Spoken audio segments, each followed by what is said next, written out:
Alrighty, welcome to episode 238 of Tokwa's Ask Us Anything. As usual, it's been a pretty busy news week. Netherlands regulator Rijksdienstvoerheidswetgever Wegverkeer has provided essential clarification around Tesla's push to have FSD supervised approved in Europe. In a press release posted on its website, RDW stated the following. On the 22nd of November 2025, Tesla published a message on X regarding full self-driving supervised, in which the RDW was mentioned.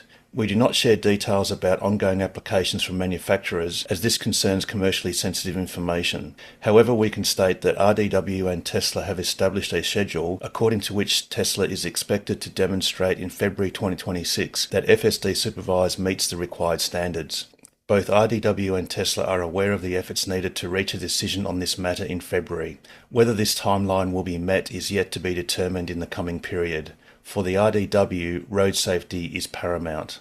In the message on X, Tesla calls on Tesla drivers to thank the RDW and to express their enthusiasm about this schedule by contacting us. We thank everyone who has already done so, but not to contact us about this matter. It takes up unnecessary time for our customer service. Furthermore, this will have no impact whatsoever on whether or not the schedule will be met. Road safety remains the RDW's top priority. Approval is only possible once the safety of the system has been convincingly demonstrated. When a manufacturer wishes to introduce a new technology in Europe for which there is not yet any legislation, a European procedure may be used. Under this legislation, it is possible to obtain an exemption for the market admission of new technologies in the European Union. In order to obtain this exemption, a member state must submit an application to the European Commission on behalf of the manufacturer. This means that the Netherlands, through the Ministry of Infrastructure and Water Management, submits the application. This is laid down in European Regulation EU 2018/858. Approval requires a majority of votes within the responsible EU committee. If a majority of votes in favour, the manufacturer is granted an exemption for this new technology in the EU. The exemption is then valid in all member states, allowing the technology to be used across the EU.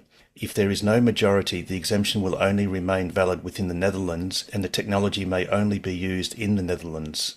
Other member states can then independently decide whether to adopt the approval for their own territory. Before the application for exemption for the market admission of new technologies in the European Union can be submitted, a manufacturer must first demonstrate that a vehicle or system complies with the regulations.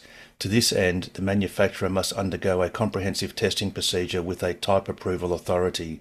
In the Netherlands, this is the RDW. Part of a testing procedure includes, among other things, tests on public roads. And that was this week's news.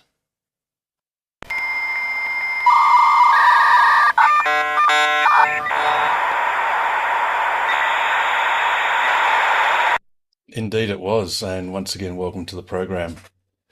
Alrighty, as is customary, if there is anyone who is new and is comfortable in doing so, please unmute and say hello.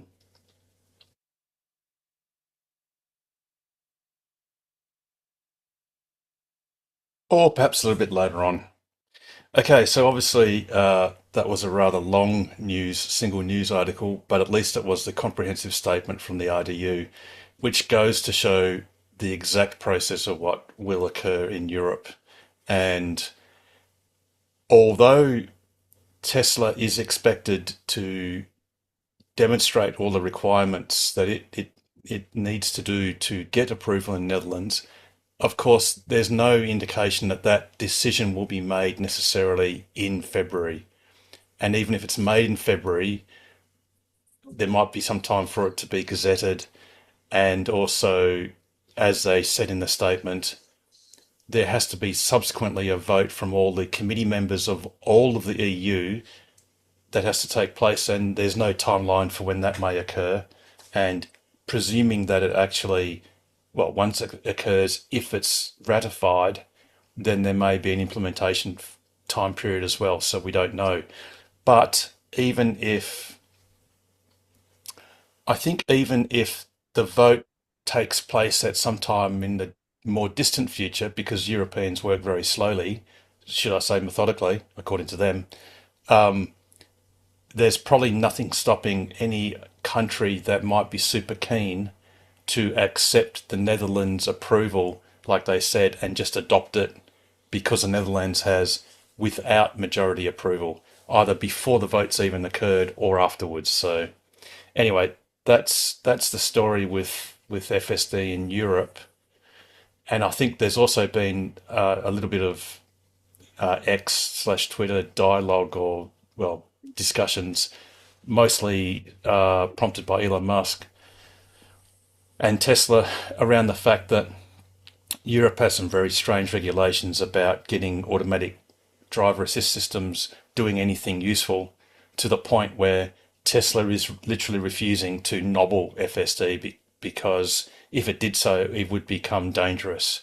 And Tesla has no interest in doing that. So they're either going to go all in or nothing. So anyway, that's the state of play of that. By way of some more news, Tokwa had its AGM last Saturday, and that was a great success. It should be noted that Rob Dean, our 8-year chair, retired at the AGM. So in his place as a committee member is Eamon Hurley. So congratulations to Eamon. And in recognition of Rob Dean's tireless devotion to the club and its members and the EV community in general, Tokwa decided to appoint Rob its third life member. So that follows in the stead of John Edwards and Sandra Geary. So congratulations to Rob, and many thanks for your great leadership of the club over the last 8 years, which is the entirety of the club's existence. So yeah, I thought that was something significant that should be noted. Alrighty, has anyone got any opening questions or comments?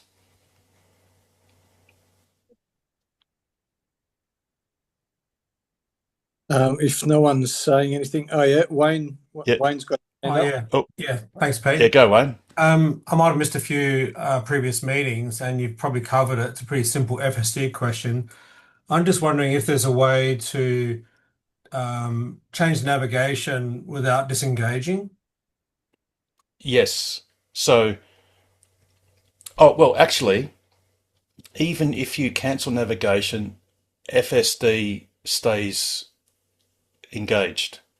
However, if you leave it, it depends on what stretch of road you've got. If you've got a rather complex road system where there's lots of left and right hand turns or whatever, then you run the risk of FSD often doing a left hand turn.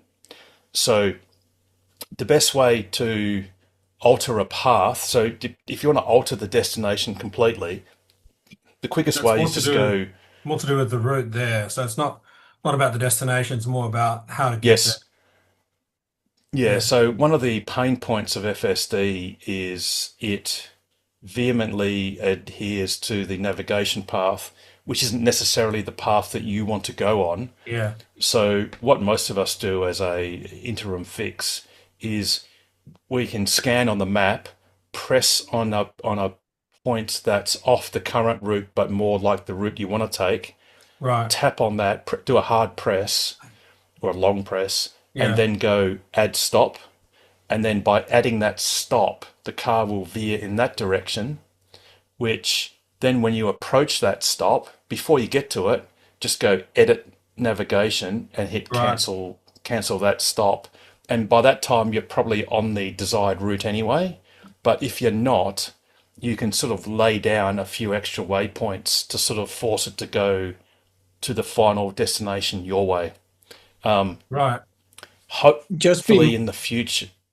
That sounds like a lot of clicks. It's a pretty smart sort of workaround, but quite a lot of sort of eyes off the road sort Yep. of interaction. But I Yes. appreciate And that's it's quite a quite good workaround. frustrating.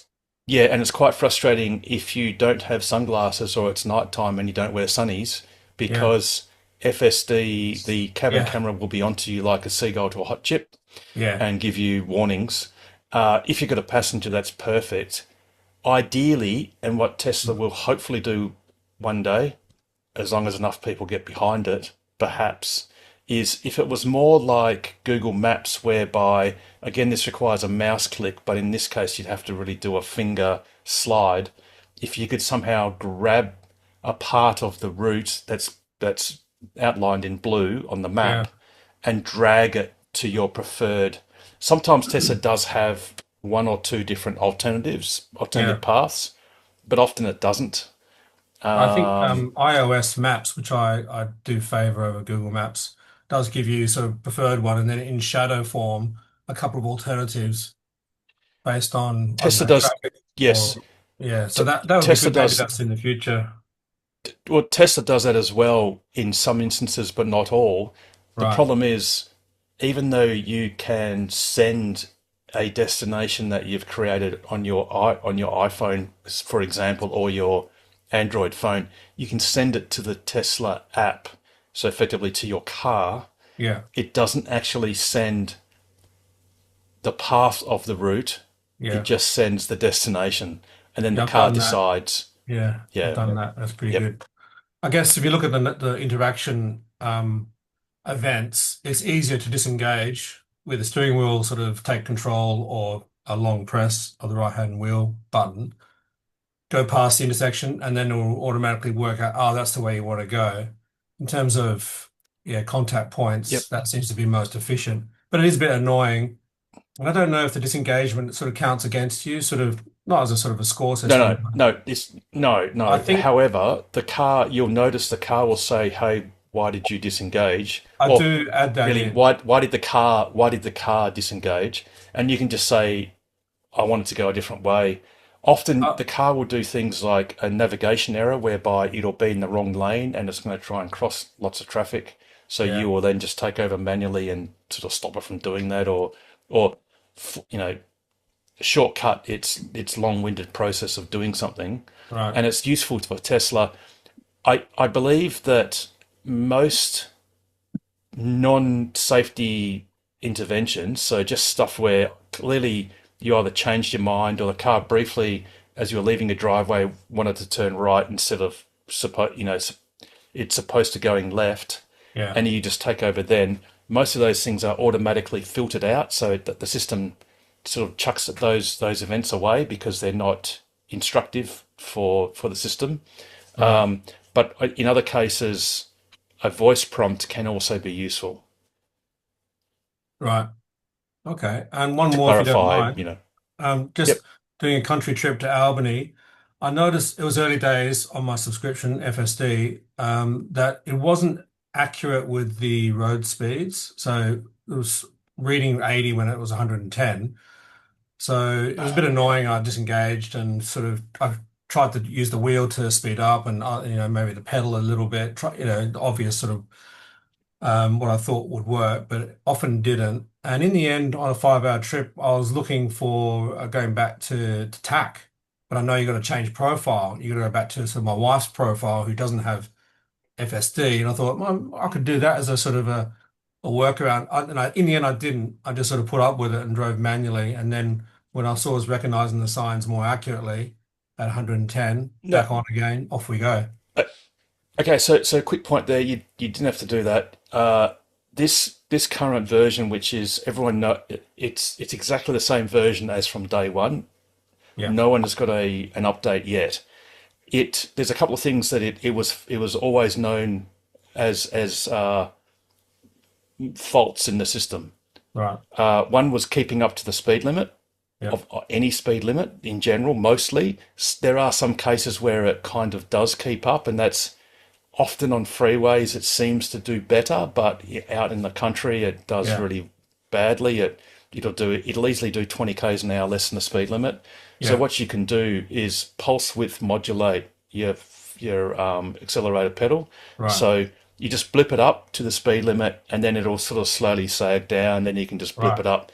The reason why I say blip is because if your foot is on the accelerator, the car will then not brake automatically. Oh yeah, So you yeah, don't want it to not brake automatically. You want it to do its normal behavior. You just want yeah. to bring its speed up. So, Right, and it will also do that if you're at traffic lights. It's usually fairly good. And if you're kind of relaxed and chilled, you can just let it do its kind of chilled yeah, way of taking off. But yeah. do feel free to just blip the accelerator to give it a helping hand. Yeah.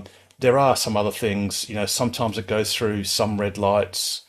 Sometimes it goes on the wrong side of the road, particularly if it's a small, windy bit of road.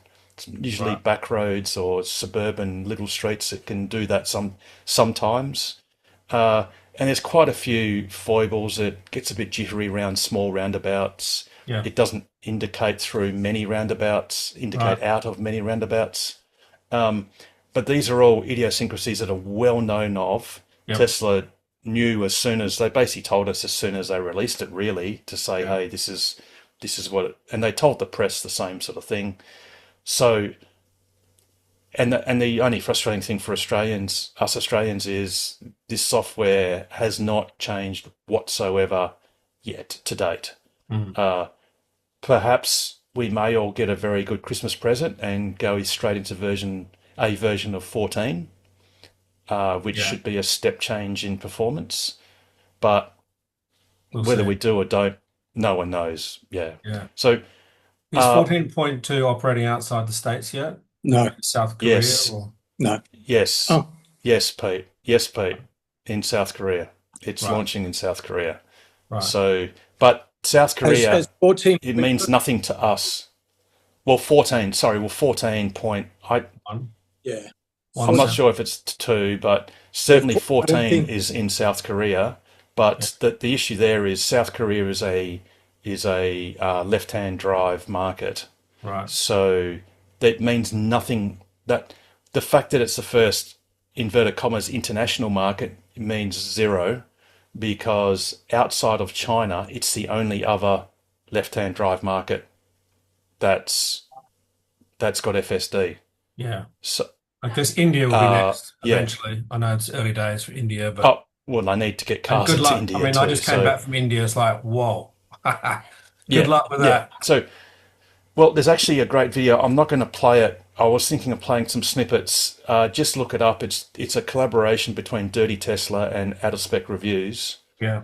and I've just watched the video. It is spectacularly entertaining, Where were they driving? where they're driving on a closed racetrack or a Right. closed test track, and Kyle Connor has got an old pursuit police car, and he's basically trying to ram into the Tesla, and Oh, he I saw cut the he headline. Yeah. overtakes it from the grass on the right hand side, which is in Australia the equivalent of going off on the left hand side and overtaking, and then basically pushing the Tesla into the middle of the road, being very, very aggressive, and the car performs flawlessly. But Wow. that's version 14. So Yeah. yes, version 14 is in South Korea, 14.x, but Mm. that's a left-hand drive market. We are not, and no right-hand drive market has gotten anything more than its first release, which is us in Australia and New Zealand. Okay. But like I said, hopefully, perhaps we may ditch the version 13 altogether and go straight to a well-trained version of 14. But That'd be great. whether we Yeah. do or not, it'd be great. But if it doesn't happen, well, so be it. Great. Um, Oh, thanks for that, Harold. yeah. Thank you. Wayne, just quickly to double check, you've definitely got a hardware 4 car that you're driving? Yes. Yeah. Hardware 4, Model 3. Yep. Yeah, awesome. So Highland Model 3. Yeah. Yeah. Keep the lenses clean as much as possible, especially the one top middle. Um, do the usual things. Yep. So just one word of caution. So when you're changing the destination, just No, it's changing the route.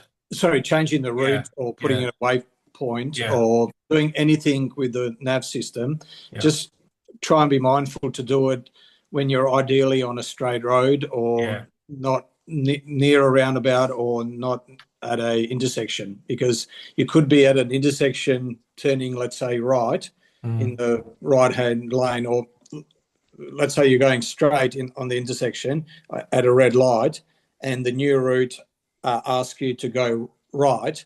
The car will try and go right from Yeah. the lane that's actually supposed to be going straight. So try Yeah. not to change the Yeah. destination or the route while you're on a I think if you're going to go that route and talk about safety, it's more efficient and probably safer with your attention span to just disengage. Yeah. keep going, and then past that intersection, that's obvious, and then off you go.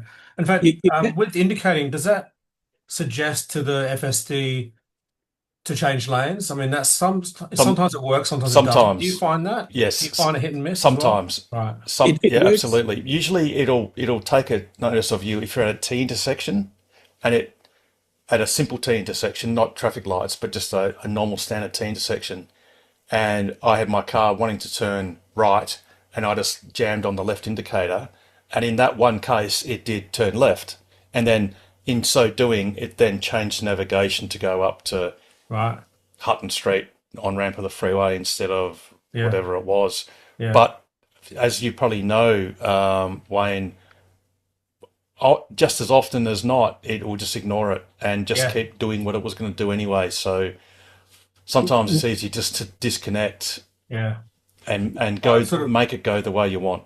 With a positive spin, trying to think, or maybe it's aware of a traffic snarl that I'm not picking up on, but the colours are all blue, so it's probably not that. I don't know. It's just Wayne, one thing that I've found is if you're trying to get the car to change lanes just with the indicator, it's much more reliable if it's consistent with your navigation. So let's say you're on the freeway and let's say you're in the far right lane and you've got an exit coming up in 3 kilometres and you press the left indicator, it will change lanes almost 99% of the time. It will change lanes as you've asked it to do, unless there's a, in the lane next to you or something like that. Yeah. And the opposite works true as well. So if you're in the far left lane and if you've got an exit coming up and you're trying to overtake the car in front of you because it's going slowly and get into the middle or the far right lane, it won't always listen to you because it wants to go left because it's got an upcoming. Yeah. Now, one more thing. Although, Pete, if you accelerate though, if you do accelerate, it will often encourage it to actually overtake to the right or to the left to go to a faster place. Yeah. So that's another trick you can do if the indicator doesn't work. I try to tell people that because it's not the safest thing to do. But sometimes it gets quite close to the car in front of you before it, but it always does it. Most of the time. That's why we're supervising, Pete. That's why we're making sure it's always safe. Yeah, but if you're accelerating, that car in front of you locks up its brakes, it's not the So you can just blip. Yeah, just blip the accelerator, and that's usually enough. And then let it off, so that then the car will then respond to whatever happens. Yeah, good advice. One other thing with your speed limits. So you know how you were saying that sometimes a car gets stuck in 80, it's 110 speed limit. Sometimes what happens is if there's roadworks or if there's any sort of a slower zone, but roadworks is a typical scenario. So you might see a 80-kilometre speed limit sign because of something being done. What the roadworks don't do is they don't then put a 110 sign at the end of the roadworks, or they don't even put a end of roadworks sign. So as far as the car is concerned, all it knows is that this is a 80-kilometre speed limit. The maps might say it's 110, but it's going by the visuals, which said 80. There was no sign saying it's 110 now. There's no sign end of roadworks. So as far as the car's concerned, it's 80 kilometres an hour. So that makes sense. It didn't occur on my example that I mentioned because I was very much looking for what's the logic here? What's a reading? The signs are clear. There's no graffiti or tagging on the sign. Straight road, good light, all that sort of thing. So Albany Highway is a sort of interesting one, but I'll yield and let others. So thanks very much. Yep. So Wayne, don't forget the car going slower than it ought to is a classically known trait. So that's a solid trait. On my lap doing FSD, doing nothing but FSD, my right foot was the sorest it's ever been because it just sits there blipping, just pulse width modulating every 10 seconds or whatever, just blipping the accelerator. So I noticed in your final video, Howard, when you were just parking up at the end of the full lap, you were just really quite heavy on the wheel, the scroll wheel, to try and get it to move. No. So something else? No. So the reason, that was completely different. So the reason for that is I was going down Men's Street. I think it's Men's Street, and my wife and the son of a mate of mine had occupied the two parking spots where I actually left 11 days earlier, and I really Right. wanted those two parking spots available. So I was hoping the car would park itself Right. at that destination. So basically, the lap ended precisely where it started. Yeah. Now, they hadn't left, like I could see them, and they were still parked there.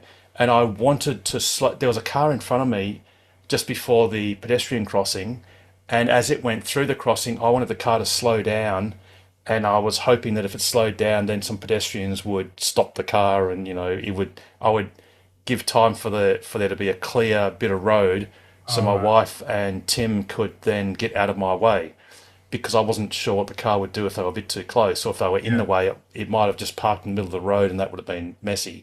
So I used the scroll wheel to artificially lower the speed, and then Right. thankfully, when my speed got down to not much, and as it was approaching the zebra crossing, these pedestrians then took that as a signal to cross, and then it was perfect. And then you'll notice I actually scrolled the speed back up again, Yeah. but I had no foot on the brake or on the accelerator. I just then, once the pedestrians stopped moving, I the car took off, and then you see a white Tesla, which is my old Performance Y, and a Hyundai i30 or something, Getza, sorry, or whatever, leave the spot exactly where my car then parked at the end of All right. the lap. So that was that story. All right. Okay. That's why I was heavy on the scroll wheel, to artificially try and retard the car without disengaging. Got it. And it Cool. worked. And again, it just miraculously on a busy Sunday just worked Work out. perfectly. Good But on you. yeah. Anyway, Fantastic. Thank you. Thank you cool. both. Sorry, James, you got your hand up. Yeah, it's just about when I was talking about conversation last week about full self-driving, and that's the guy reversing out of his driveway, and it always go the wrong way. So probably talking a little bit what Wayne was talking about with this FSD as well. I don't have FSD up at Hardware 3 car, not about that, but I'm just using navigation. Notice how aggressively it wants to always let you turn left, like we've been doing renovations. So we've been going to a lot of like Scarborough Beach Road, down in Canning Vale, a lot of really busy, 4-lane highways. But they have an open medium you could easily cross.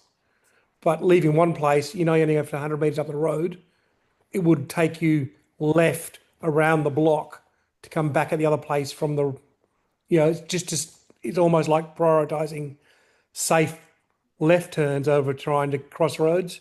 So I don't have FSD, and I really noticed over the last week as we've gone to all these places I don't know.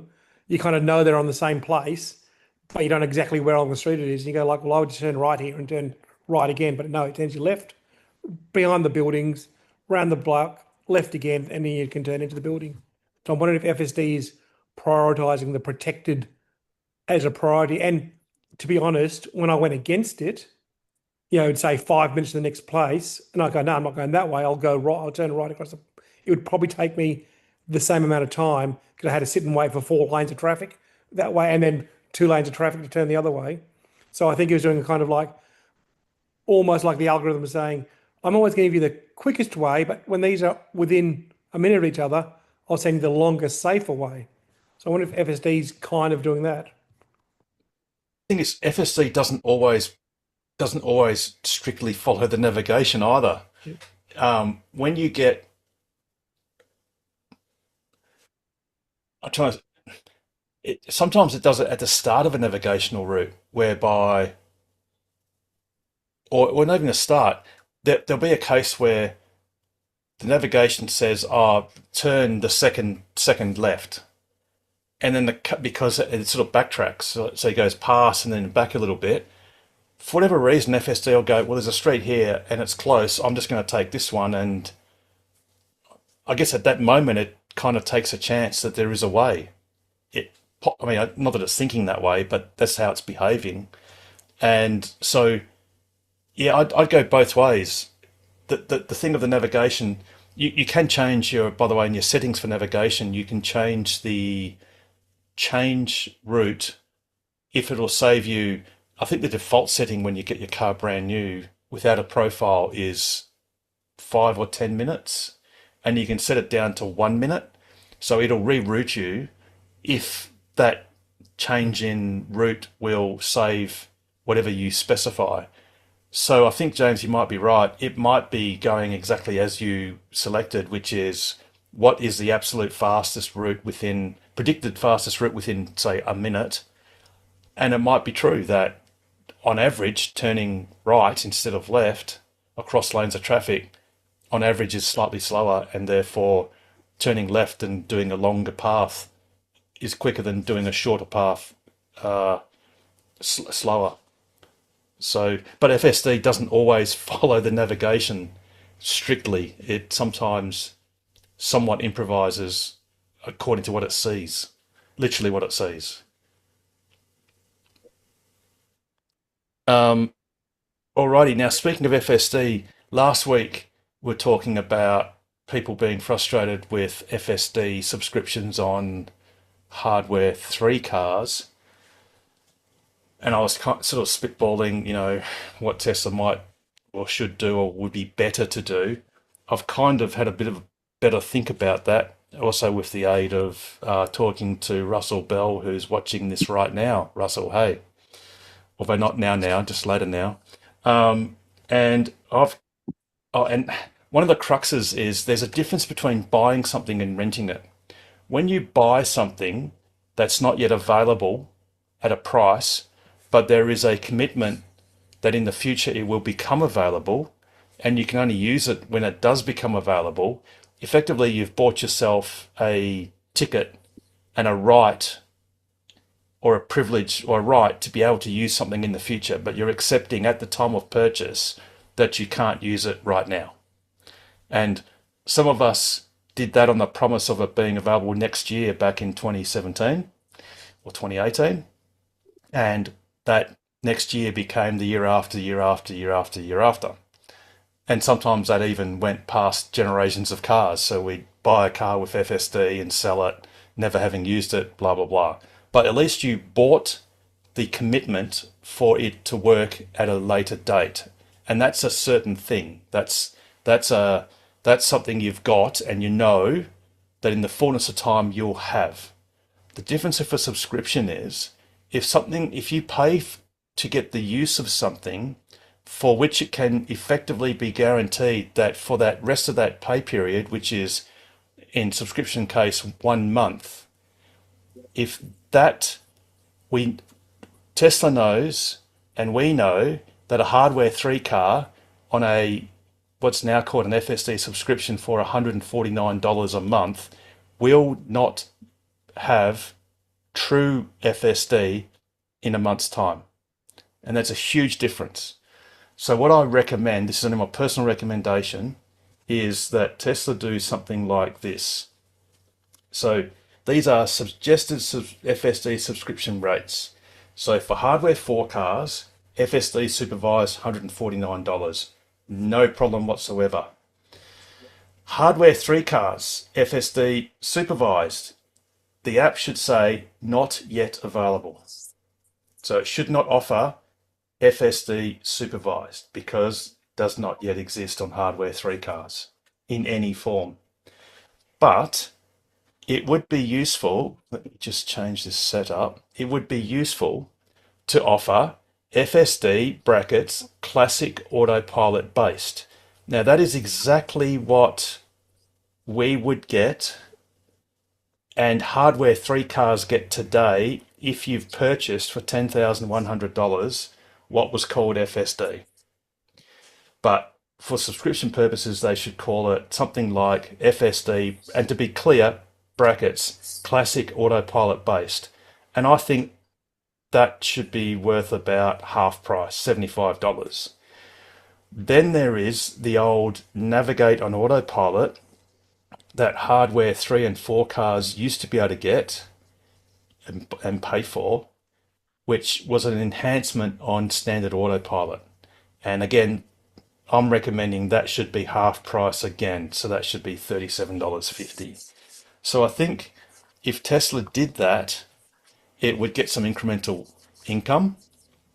but it would prevent some people being disappointed because they didn't read the fine print closely enough or didn't quite understand the difference between what they see on YouTube and what their hardware 3 car will get. So that's just my 2 cents worth. And obviously, once, if and when, more likely when hardware 3 cars will absolutely get FSD supervised / unsupervised.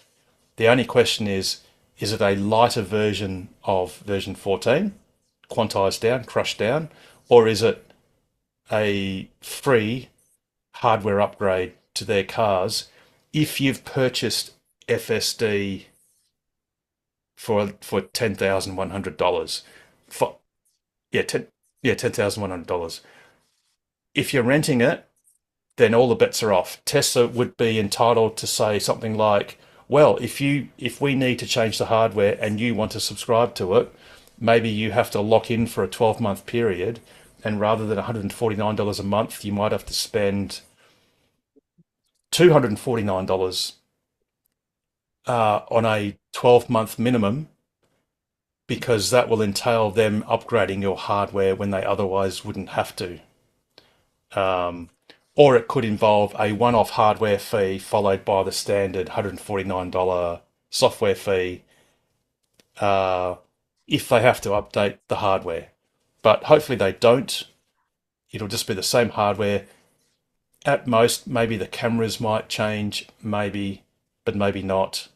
And then everyone can move on.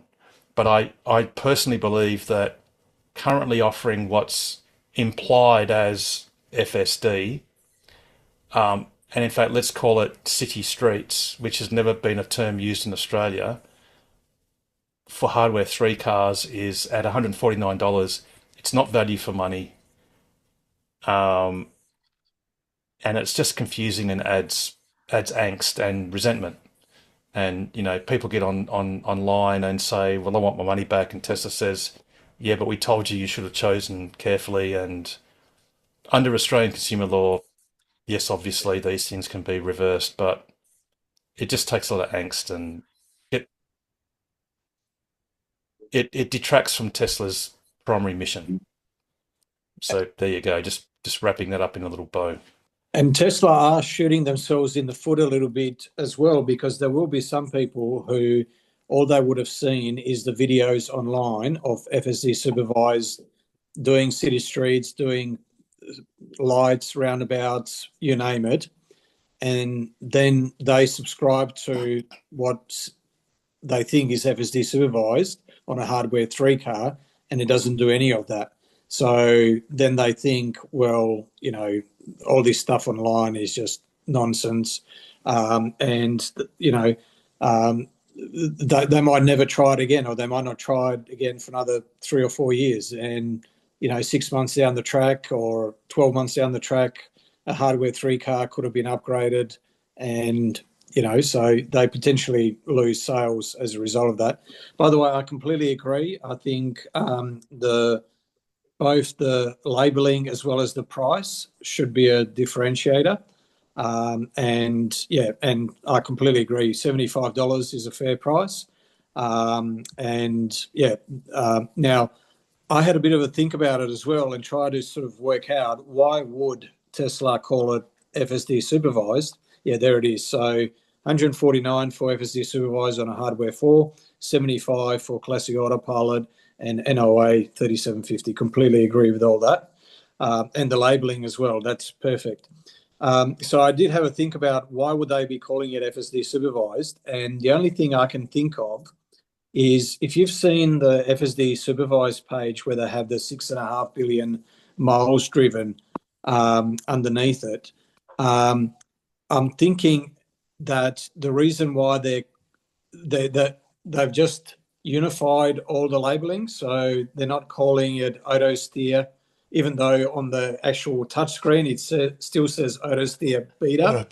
But then, as far as the marketing is concerned, they're not calling it auto steer, they're calling it FSD supervised. And I think they're calling it both FSD supervised so that if they're entering new markets or what have you, they can say the system has done 6.5 billion miles. Now, they do sort of break it out a little bit on that page. They say, 6.5 billion miles on FSD supervised, and in smaller letters, about 2.5 billion miles, on city streets.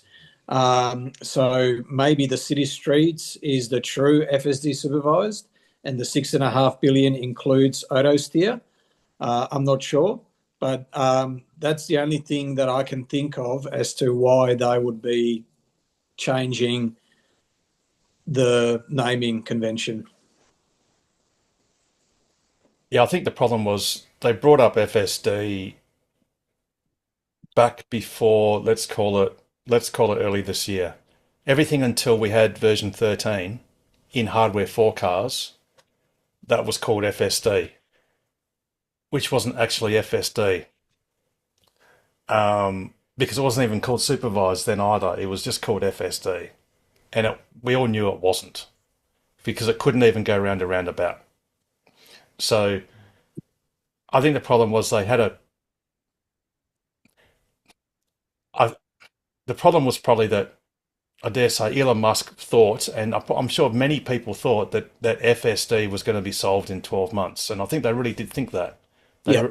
Or 12 or 18 tops.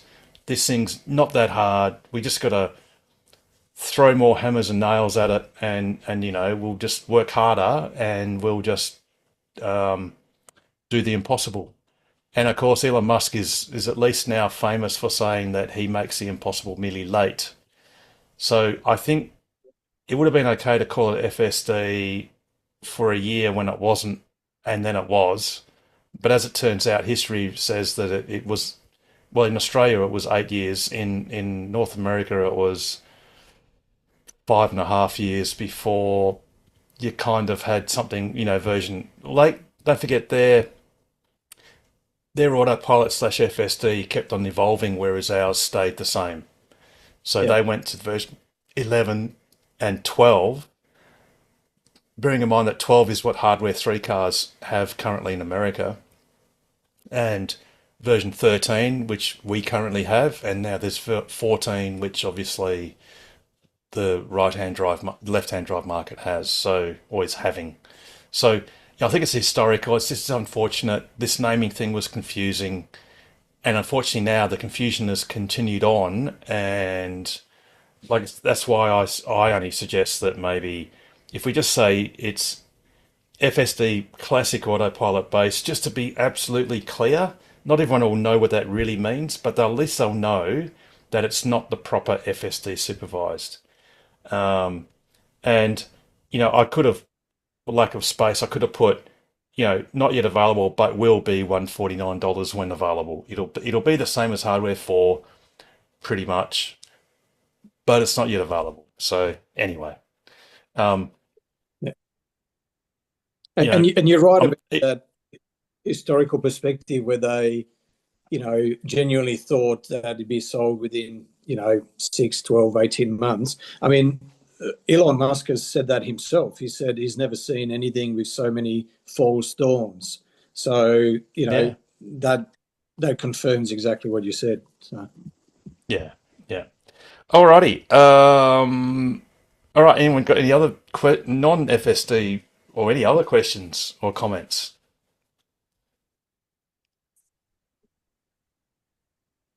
Yeah, Harold, just following up on that comment is that I made a comment last week that there were some people who had actually pressed on the buttons, and the problem is the detail didn't actually show up if you just pressed on the buttons. So if you selected and then hit the subscribe button, you actually didn't get an extended description until you'd actually subscribed.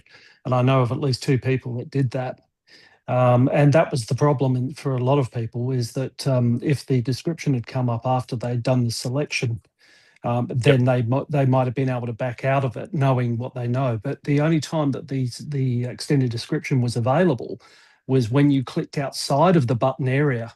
So the button actually Right. did the action, and clicking outside the button or pressing outside the button actually then brought up the extended description. And I think that's where a couple of Gotcha. people really got themselves undone. Yep. In which case, it should have been easy. It's app-based. In fact, if you purchase FSD, which I think you can only do on hardware 4 cars at the moment, if you've bought a brand new car or you've got a hardware 4 car that doesn't have FSD on it, if you purchase it for $10,100, you've got a 24 or 48 hour grace period whereby you can say, or thereabouts, maybe it's 72 hours, whatever. It's not minutes, it's many hours it's a of cool-off grace clause. period whereby you can you can say, actually, it was either I didn't mean to do it, whatever. You can just say, I want to cancel, and they will refund you. They do say however, they will only do that once. So you can make a mistake in any way you describe it once, and they'll refund you, because obviously it's not a zero cost to do that. There is a cost involved in refunding and processing and all that sort of stuff. But I think, again, for the first month, at any time in that month, let's say the first week, if you decide you don't want it, they should just go, yeah, you know what, we'll give you your money back. Because I don't know, I'm sure there's sayings around this.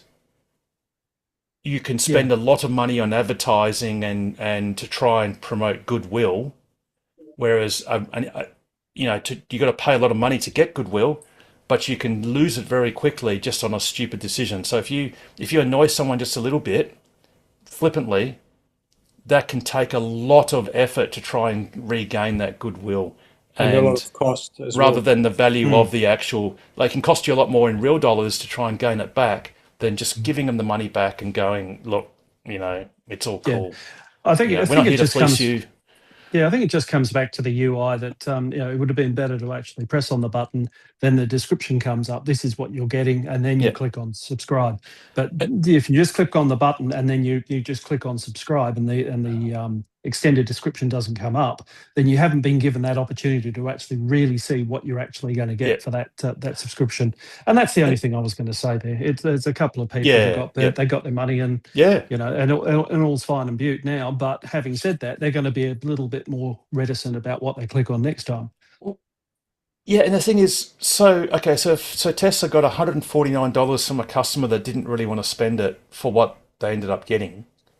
So they're on a spectrum between a bit annoyed to really pissed off, excuse my French. And was that worth $149 to them? Because they may go, well, I didn't really, that wasn't great. Again, Tesla doesn't need the $149 and mind you, this is for the 1 month, because trust me, all those people that did it by accident or didn't realize what they were getting or weren't getting, there's no chance they were going to renew again. They would have cancelled. But then Tesla just says, well, according to our terms and conditions, it's $149. That we told you that once you committed, that's it. Or that's what we told you once you try to cancel it. We'll say, well, yes, it's been cancelled, but you will have this feature for the next month. So, yeah, like I said, it's just some basic customer relations. It's customer relations 101, really, to be honest. And let's face it, Tesla does rely principally on word of mouth and viral marketing. And the last thing they need is the antiviral marketing, which is, people. I mean, you already see a lot of influencers out there confecting a lot of rage about Hardware 3 being abandoned by Tesla, which is not true. Tesla has not abandoned Hardware 3 owners. It might feel like that because there are smug Hardware 4 owners, me included, going, look how good this is and blah, blah, blah. But it's not at all true that Tesla is abandoning Hardware 3. They very much, let's face it, they very much want Hardware 3 to have FSD, because the only path now to get FSD on a Hardware 3 car is via a subscription. If you haven't already purchased it, and that there are many more Hardware 3 cars in the fleet currently than, well, probably similar amount of Hardware 3 cars as Hardware 4. So it's a non-trivial amount of cars that Tesla can get money out of, proper money. So yeah, they're not abandoning, but that's often the sentiment that people, influencers and YouTubers and other people put out there because they happen to not have Hardware 4. Speaking of which, there are a lot of people obviously trading in their Hardware 3 cars for Hardware 4 cars. So a lot of us would have gotten an email from Tesla saying that there are quite a few certified pre-owned Teslas that Tesla holds in WA and other states for that matter. So for anyone that's not particularly interested in FSD or appreciate that they'll probably be able to get FSD later, there are certainly some great deals on certified pre-owned Hardware 3 cars, and they are in stock now for immediate delivery. Just go to Tesla's website and look up pre-owned cars.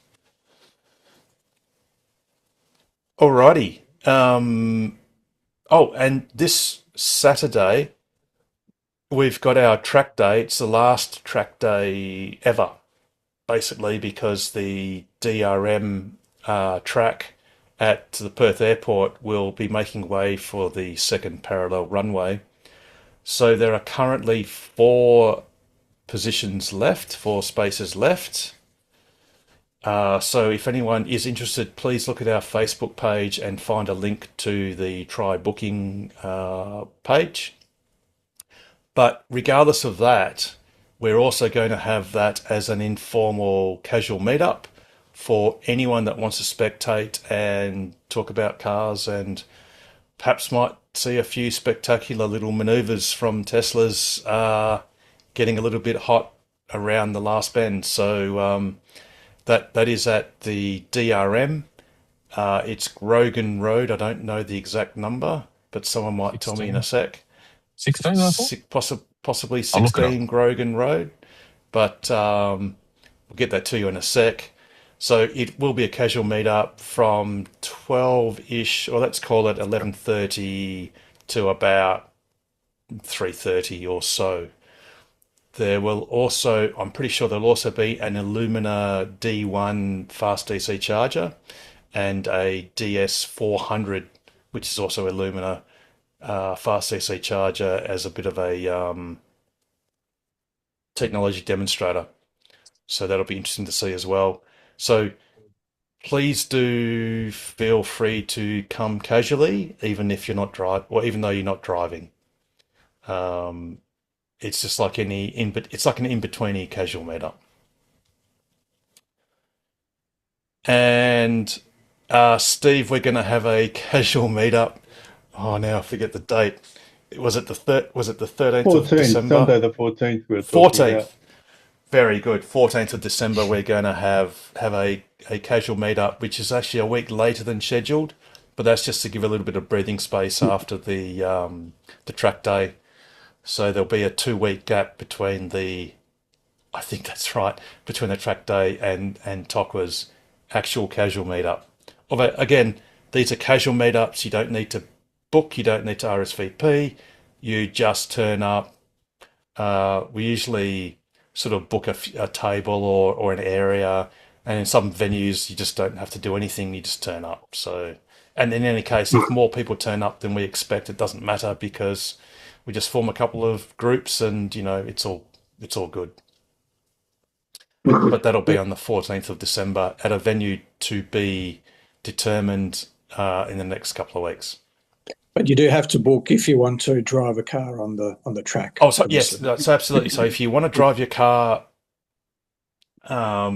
swiftly around the track, bearing in mind it's at your own risk because this is not a road, you do need to book, and you need to do that via Try Booking and pay. I think it's $150, Pete? 120. 120. We subsidise. 120. screaming. It's a heavily subsidised screaming bargain. It really is. So, in fact, it's subsidised more than the cost of your tyres, than the amount of rubber you're going to rub off your tyres during the session. New set of tyres? Well, it's not quite the cost of a new set of tyres, but I dare say it's probably the pro rata value of your tyres has been subsidised in that booking. So to the tune of thousands of dollars, just quietly. So, and again, it's the last one. It's the last hurrah. I very much doubt TOCA would ever have a track day at Barbagallo's Raceway. I really don't. I don't see that happening. So really, this is the last hurrah. We should say it's subsidised partly or mainly by Viva as well. Yeah. Yes. So John Edwards, TOCA Racing, which was one of his pet projects, for which he just paid a eye-watering amount of money into that team just as a technology demonstrator. That John decided to close that that incorporated body down, and there were some residual funds. I think it was in excess of $2,000, and that was donated to TOCA in order to hold or to subsidise this driver event. So there are 20 places, and they've basically been subsidised to the tune of in excess of $2,000. So that's more than $100. You're basically getting it more than $100 off the actual cost. So that is an absolute screaming bargain, and not to be repeated. So there are 4 positions available. Look on our Facebook page. You'll find a link on it somewhere. And if you want to do that, absolutely. But if you don't, but you want to get a bit of entertainment in watching some cars, possibly getting a bit messy, or just having a chat to other owners that are there just to have a chat as well. So, please feel free to go to DRM, Driver Risk Management track, at roughly 12 o'clock or 11:30 on Saturday. And Jürgen will be there. So for those who don't know, Jürgen is the winner of the Targa West from a couple of years ago, and he won that in a standard or a factory Model 3 performance. There was really only just the brake fluid, high temperature brake fluid, softer rubber, some brake pads, and for the higher class, you had to put in a racing seat and a fire extinguisher or something as well. But yeah, and slightly harder suspension, lower suspension, but that's it. He pretty much won it in a factory Model 3 performance. So for those who don't know, Jürgen, his day job is he works at DRM, and for years he used to train V8 supercar drivers. So, and he's an accomplished driver himself. Indeed. So, like I said, everyone's invited, and anyone who's watching this before Saturday, please feel free to come along. Alrighty. Any other questions or comments? So here's something just to change things and make a little conversation or not. So is anybody keeping an eye on vehicle to load or seeing what the latest regulations are where they've got in this daft country of ours? And any gossip or anything that anybody's heard? You know, because we've all got these great big batteries at home that we can't use really, except for driving around in. Okay, so Australia does have a framework for vehicle to home / grid. And it's current. The framework is via the DC path. I'm pretty sure it's via the DC path. And the complexity is that a manufacturer who creates a vehicle to home/grid inverter package, strangely, the way that the law's been written, it basically considers the inverter/connector, let's call it the CCS thing that you plug into your car, that inverter, house connected, grid connected inverter, and the car has to be tested as a system, as a unified system, but not just any EV. Each brand of EV and each model of EV needs to be confirmed as a system, as working together properly to meet the specifications. So for example, let's say we call it the Banana Company builds a vehicle to grid interface, and it has to go and get a BMW iX whatever and connect it together, test that, and go, my banana unit is certified with this EV. Then it has to get a certification for a Tesla Model 3, Tesla Model Y, Tesla Model whatever else. So, which is just crazy. It's just, God knows how Australia did that, but whatever. I think the manufacturers are trying to lobby to get that changed so that you can have like an exemplar EV, because notionally, technically, vehicle to grid via the DC path just means connect the black box to a car. When you connect it to the car, all the car does is close the contactors for the battery, the high voltage contactors, just the same way as it would if it was being charged. So once the connector is mated into the car, the car just basically connects its battery to that connector, and then all the magic happens. And then power flows either way, whether you're charging the car, discharging a car, whatever. So that's the DC path. There are some cars like Hyundai, some of the Ioniqs and some others. I think the Kias do vehicle to load. So it's not intended to grid.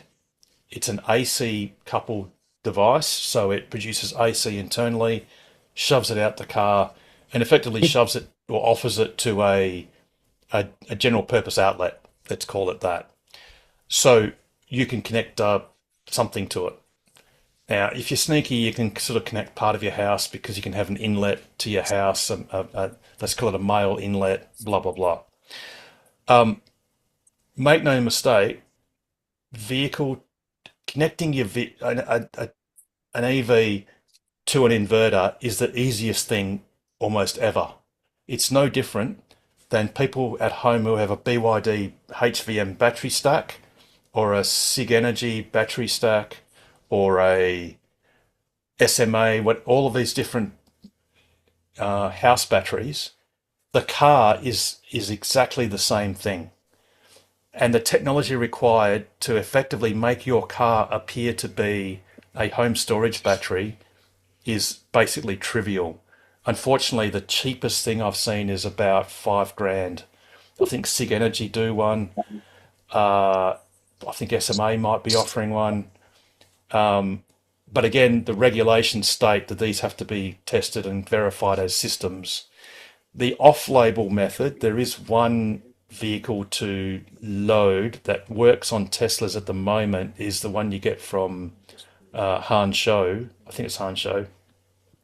And all it does is it simply tricks the car into believing it's connected to a fast DC charger. So there's a couple of tricks. You've got to get into the service menu and tell it to stop preheating. I think that's actually a flaw in the way they've done their software, because the car will not preheat if you connect to a 25 kilowatt DC charger, because Tesla did that change a year ago or so. But in any case, you can get off-label stuff that effectively draws the DC current from the car rather than giving it current, and then has a small inverter and, gives you a 240 volt outlet. Highly off-label. Tesla at any moment with one single software update could kill it instantly, permanently, because all it has to do is say, well, you told me you're a DC charger and you said that you were going to charge me, but I'm detecting the current's going the wrong way. So I'm just going to turn my contactors off and you're out of here. So that's the state of play, Mike. It's basically at the moment I know personally of SIG Energy. They've definitely got a device. I saw the wholesale price for it at Lawrence and Hanson was $5,000-ish, and I think it was 20 kilowatts, 22 kilowatts, maybe. Could be 11, not sure. But to be honest, the power you can get out of the car is much less important than, say, the charging of the car, because again, houses don't normally consume much apart from the car. No, that's right. And so I just wondered if there's any news on improvement, because as you said, the last time we chatted about it, the regulations are stupid, and yes, they're totally insane. You've got that little adapter for the Model Ys, and that's all. That's all a lot of us want. Is like Western Power shut the power off around here for 8 hours so regularly. You just want something to keep your fridges going, and so you just want a little plug you stick in the back of the Tesla, and away you go. So that's something we don't yet know. So what we do know is Tesla has announced that the Model Y L, which is only sold in China at the moment, has vehicle to load with, I think, an indication that if you have the Cybertruck based vehicle power share or whatever it's called, they call it something that is based around the Cybertruck making a fair bit of power actually, and then being able to offer that to the house, and you need a little bit of extra isolators and whatever installed as part of that Tesla installation. That I did hear that if you had that hardware initially intended for the Cybertruck, it would work on the Performance Model Y in the States.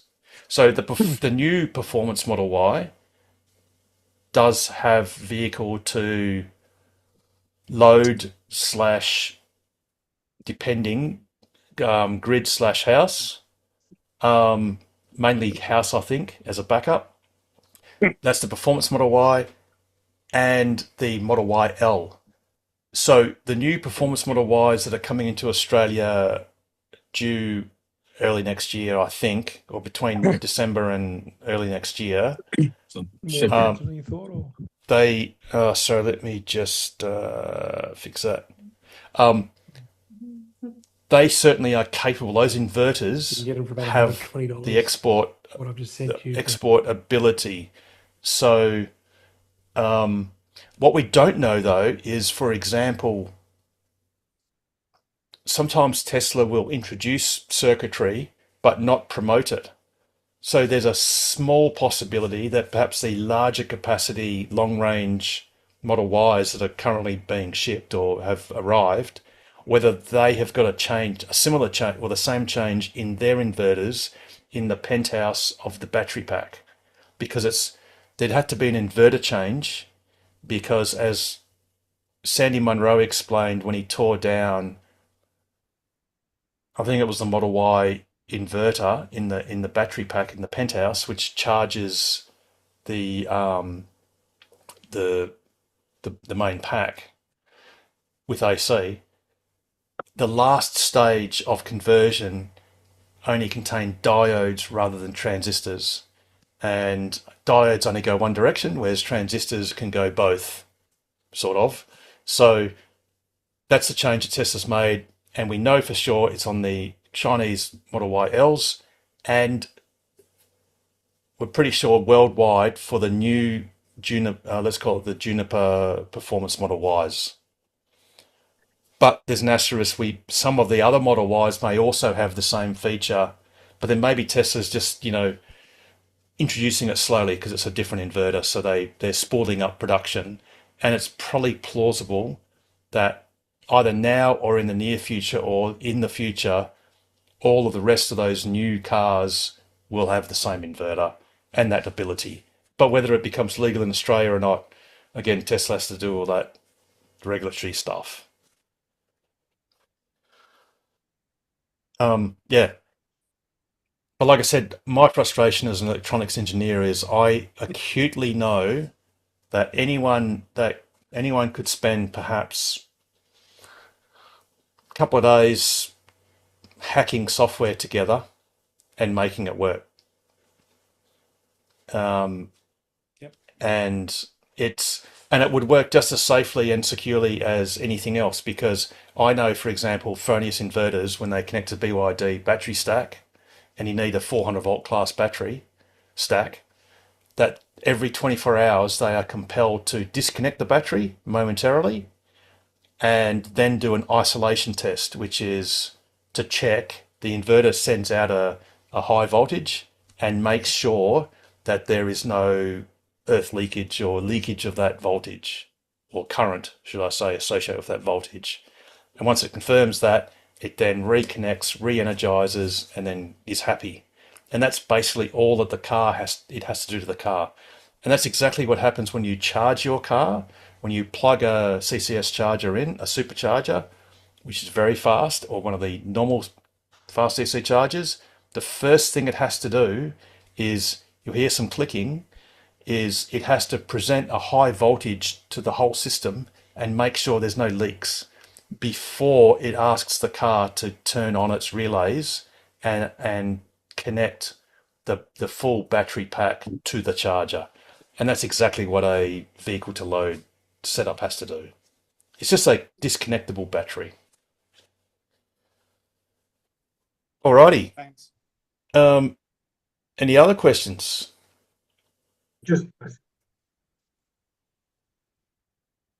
Oh, someone was going to say something somewhere. No? Well, I would like to ask about charging at the apartment. So I've asked. Okay, tell us the story, Carmen. Well, I moved into Hood Street, which is in Subiaco near Coles and Target. And there is a PowerPoint in my shed, and I park right up to the shed.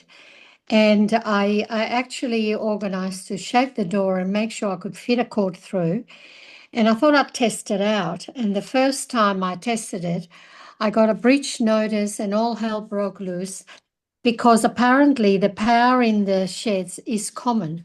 So I apologised and said, oh, well, that's not good. So I would have thought that the power would belong to each unit. However, what can we do to solve it? And I'd like to, is there a process? Because it's only charging at 8 kilowatts an hour. So it's not enough. And so they said, no. No, 8 kilometres an hour, Carmen. 8 kilometres, not 8 kilowatts. 8 kilometres, it's only yeah. drawing, 10 amps, so 2,400 watts. Yeah. Yeah. So she said 10 amps, 10 amps which is about 80 cents an hour, Carmen. How much? It's only about 80 cents an hour at the A1 tariff. So okay. At the standard residential tariff, yeah. Okay. So it's nothing. Your air conditioner can easily use $2-3 an hour. Yeah. So. Okay. Oh, that's good. I'll be able to quote that. But I said, okay, well, I thought I'd test it to see if the system would work for me. And what is the process for the building? And she said, EVs are dangerous. EVs, you can't have a cord. And I said, well, the cord is tied under the door to the PowerPoint, and it is my car bay, so nobody should walk behind my car bay. And there is about half a meter of space between the back of my car and the storeroom. They already had photos. Somebody had taken photos and complained. So, and they said, no, you can't. The property is not ready for EV charging. EVs are dangerous. Cords are dangerous. We can't have, you can't charge at the property. Find alternate areas. Okay, so I said, Carmen, if cords are dangerous, does that mean that the cleaner that uses the vacuum cleaner and plugs in when they're vacuuming the hallways they're going to prevent them from doing that. Why is the PowerPoint there in the first place? Does it mean you can't plug in your vacuum cleaner to vacuum out your car because cords are dangerous? Or well, I asked. Yeah, well, I asked, well, first of all, the cleaner does a very bad job because he doesn't have a vacuum. He only has a brush and pan. So I can't quote that one, but I have said to them, the car place, the garage is filthy. Could you please arrange to vacuum it or clean it? And what I did to prove the point, I backed my car out and I swept it and I took a photo of a shovel pan of dirt collected. And they did take note. It has been sort of done today, not bad, not well enough, but better than it was. So anyway, so I said to them, "What is the process?" And she said, "There's no process. It's simple. You can't charge. Bring it up at the next AGM if you want the owners, the council, to consider getting the whole property ready for charging." So Carmen, you sent me an image which was clause 3.3 EV charging. Was that from that strata company? Yeah. Okay, so I'll quote it. So it says, JetCharge has completed data logging to determine the electrical capacity of the building. The report advised that there was the capacity to install 32. I'm going to paraphrase. It says 32, but it's 32 amp single phase 7 kilowatt EV chargers. The COO, I don't know what that is. Our Council of Owners? Council of Owners agreed that the installation of EV chargers would be reviewed and discussed further when there was a demand for this infrastructure. So actually, just a couple of little points. So what Carmen said initially, which was one of the easy ways to object, was, as it turns out, in her... is it okay if I send you if I show the photo of your... Yeah, of course. Let me show the photo. So this is the photo. Now, I can put my safety, hat and go, well, someone could walk along here and trip. Now, the chance of that is low, but that could be fixed easily. In fact, is Richard Cooper in the house? Richard Cooper? No, he's left the house. Okay, so there are solutions, though. So what you can do is you can literally have like a jig which has an arm that, or basically you could attach. You could basically guarantee that no one can trip, because you could sort of have this thing that suspends the cable up here, if you follow my mouse, and then down. So you can address the issue of trip hazard by guaranteeing that this cord is always above anyone's height, so they can't trip over it. But having said that, the issue, but sorry, just let me just round this thing out. So unfortunately, the clincher at the moment is, there's a couple of clinchers. It's a shared circuit, so I presume each storeroom has a GPO, has an outlet. Yep. Yes. And that's shared with other storerooms, and it's all on one or two or several circuits or shared circuits, which are not metered to each owner. No. So that's one issue. So there's a slight snooker there. You could, and then they've got you on the technicality of, they're going to say, well, the car will draw a whole 10 amps, which the GPO is, which anything that plugs into a general purpose outlet, a PowerPoint, is entitled to do, because by definition, the circuit breaker, well, the thing is, in electrical things, circuit breakers don't protect the appliance, they protect the cable in the building to stop it from melting and catching fire. So, for example, if you go to your kitchen, depending on the age of the house, if you plugged in a boiling kettle into every power point in your kitchen, I guarantee you right now, very quickly, you'll pop a circuit breaker. Or in the old days, you'll pop a fuse, because even though there are multiple power points on one circuit, it's judged that not all of those power points will be delivering 10 amps. In fact, if you've got a double power point, you could pull 20 amps from that one location. And most houses have a 16 amp circuit feeding power points, several power points. So they're going to get you on the, well, if yours draws 10 amps and then someone else plugs something in, and then they go on the so-called safety thing of, well, it's a long-term load and it could cause overheating. And the thing is, the Australian standard for a 3113 power point, AS3113 power point, which is your 10 amp power point, it has technically been designed to provide 10 amps permanently, even though that almost never happens. However, there's a couple of things you can, well, unfortunately, they're going to make you do this the real hard way, is you need to offer to pay for a separate circuit to be installed at a safe location at your shed, at your storeroom. And again, that goes with the saying of it could have a guarantee thing that goes over the heads of everyone and then down. Well, if you have a look, Or it could even- no, there's a shortcut because I'm next to a column which is not shown, so I can yes. I can So put the like cord this up column onto here, a column. you could put Yeah. yes, yep. So Yeah. so you could get an electrician to effectively just Yes. pretend this is your car, but let's pretend it's Yeah. this column. And in fact, you Yes. can see there's actually a Mine PowerPoint is the there, same. right? Yeah. Yeah. Yep. So there's a PowerPoint there, but they Yep. could effectively Yes. connect a new PowerPoint on your meter or a separate meter that you pay for solely, Yes. and have it somewhere up here for which you plug in Yeah. your UMC, and it just Yeah, well, dangles from the column straight yeah. to your car. Well, there is So there is a column on the left of my car, so it's easy. But also, if you Yes. have a look at your mobile message, I've just sent you a car in the same garage, but it doesn't belong to the residential area. There is a commercial area and a residential area, and there's already a BYD plug. There's only one, so it's not that Oh, it that's hasn't been Collier's. done. Collier's. Yes. Is that Collier's Car part? Is that park. in your complex?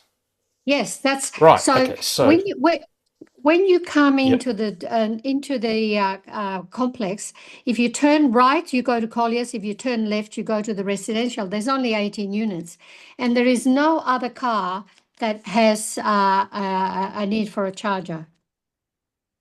okay. So I'm just trying to get this onto my so I can show this. 2 Yes. seconds. So so what you're saying is there are already 2 chargers in this complex, but they're obviously Yes. the exclusive use of Collier's. Yes, yes. So so that's I have already been asked them. installed in your building. Yes, yes. So I just got to unfortunately OneDrive is rather painful on PCs. Carmen, while Harold is getting that up and ready, you said you'd ask Colliers if you could use them off peak. No, or something no, like I that? haven't. No, I haven't. I have asked if they could recommend the installer who did theirs just to short circuit and have a look at my area. But I'm in a perfect situation because they can easily put a PowerPoint on the column on the left of my car. So it's very close. The PowerPoint to the outlet for charging will only be about 300 or Does Colliers 400. use that at night, like in an evening? Or is it No, only they during business don't. hours? The whole place is empty after 5 p.m., which is why I bought, so I could have visitors. Yeah. I wonder if you could just ask them, if you could just tell them, Yeah. ask Colliers, say, I'm going about trying to get a charger installed. In the meantime, Yes. could I use yours outside of your business hours? And sure, I move and I'll pay you for the power. Yes, yes, So happy this to is do an that. ABB. This is an ABB charger, Carmen, and it's possible that they might be using an access card, for which case they could issue you one, and you could use it, and it could totalize the usage, and you can just pay them for the electricity. So Okay. actually, I would approach Colliers immediately, because that just Yeah. short circuits everything else. Because your Yes. car, that's a probably, let me have a look at the cabling. It's hard to tell. Look, at very worst, this will add 50 kilometers of range every hour at worst. So Oh, wow. so yeah. So you can charge your car in just a few hours. Well, let's call it overnight, and you've done, or on a Yes, weekend yeah. or something when they're Yes. closed, like on a Yes. Sunday. You could park there on a Yes. Sunday for a few hours, and you get a whole week's worth of charge in a few hours. I would just go to Collier's. Now, however, and do that and say, I'm willing to pay. Now, if they say something like, well, we don't really use an access card and it's kind of, let's call it an honour system, you can say, no worries, I'm prepared to pay. Like, you can just guess, you can say, look, 30 cents. you want to mainly charge at home.